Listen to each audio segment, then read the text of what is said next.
What is up, family? I hope you are having a wonderful day today. This is part 3 to the series that we are doing on No Self. And as promised, this particular talk is going to be about the ego's relationship to this commonly held spiritual idea that we are calling No Self. Now, just as a quick refresher, we defined the ego as false persona. We defined it as misidentification with anything other than the true self. So, with that out of the way, let's now go into this discussion. And I'd like to start this talk by reflecting on the story of Lucifer as a fallen angel. Now, whether or not you believe Lucifer is an actual entity or not, we're actually not concerned with that here. What we're concerned with is what does this story convey on a symbolic and metaphorical level? So let's think about that for a moment. So, in this story, Lucifer is originally a quote unquote regular angel, right? And as a regular angel, he's supposed to be one of God's servants, God being the supreme. But what happens in this story? Well, he doesn't want to be in this position, right? And he has a tremendous amount of pride and envy. And essentially, Lucifer, instead of acknowledging that God is supreme, he wants to be supreme, right? And he falls because of it. He becomes a fallen angel. He falls into his lower nature. Now, in a symbolic sense, we can say that this story of Lucifer falling really it's a symbolic and metaphorical personification of the false ego.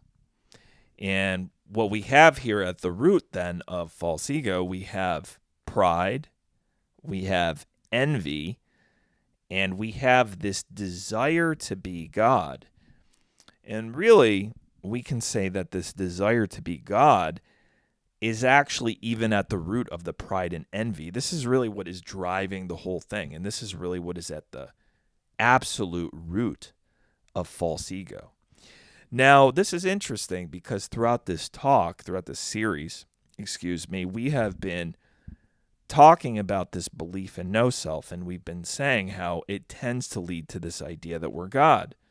But here we are saying that at the very root is this desire and belief that we're God. So, with that out of the way, let's just for a brief moment reflect on why it's prideful and egotistical to say that we're God. So, if we say that we're God, we basically have to say that we are the source and sustainer of all reality. We have to say that we are all knowing, that we are all powerful. We have to say that we are omnipresent, that we are omnipotent. We have to say that we are responsible for all of the laws that govern us, both materially and spiritually.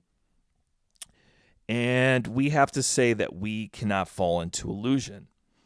And, we talked about this briefly in the first part of this series, but if we say that we can fall into illusion and we simultaneously say we're God, we're basically saying that illusion can overpower God, and this makes God not all powerful.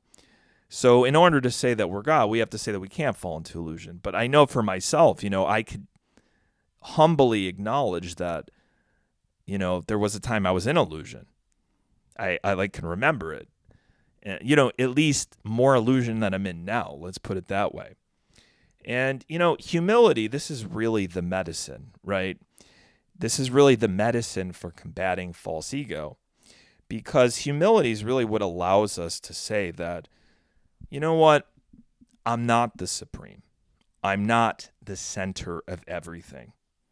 There is a supreme soul who I come from and who is the source of all reality. I'm not the source of all reality. I'm not the sustainer of all reality, right? I'm not all-knowing. I can barely even remember what I did 8 days ago, if I'm being honest. I'm not all powerful. I'm not omniscient. I'm not responsible for the laws that govern us materially and spiritually, right? And, by being humble like this, we can acknowledge that we are a soul and that there's a supreme soul who we are dependent upon, right? And it's this humility that allows us to get to a place of surrender, that allows us to surrender to God.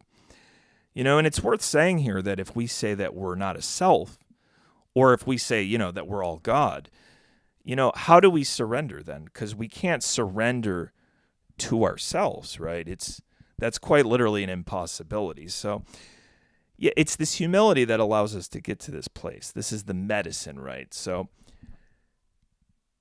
with all of that said, I'd like to just go back now, because in the first part of this series, we talked about how the belief in no self tends to lead to this way of seeing the ego as the personality. And, we talked about how this is actually a misunderstanding because the ego is actually false persona and misidentification. And that as an eternal soul, we actually are a personality.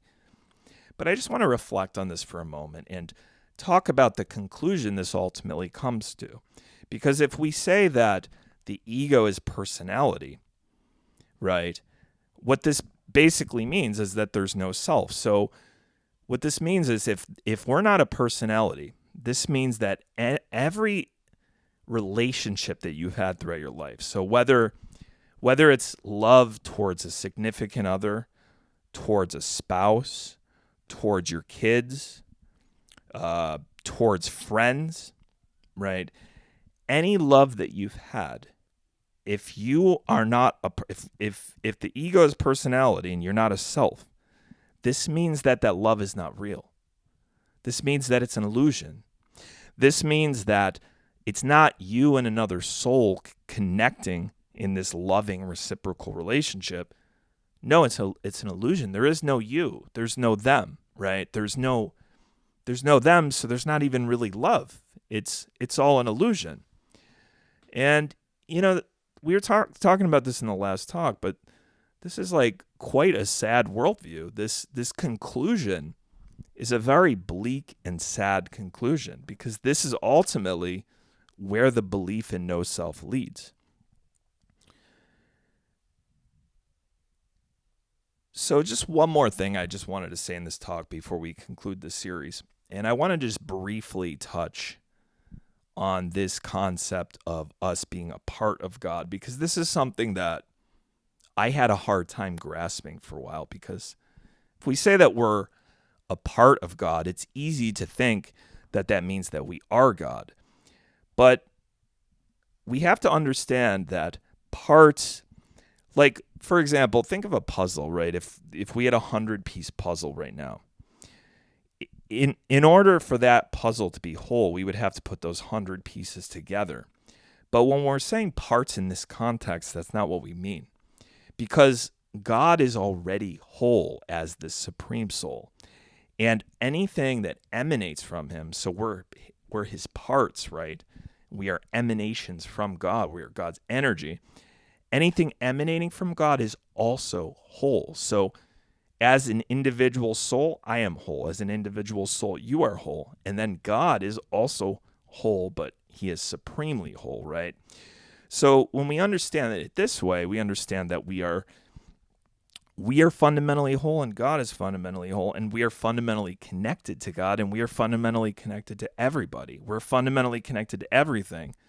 But this doesn't mean that we lose our individuality. It's just again, it's this nuanced way of seeing everything. But anyways, I think we are going to end it here, and I hope that you found this series to be valuable. And much love, everybody. Again, my name is Keith, and I hope you have an amazing, incredible, phenomenal, terrific, spectacular, above average day today. I am out. Much love. Peace.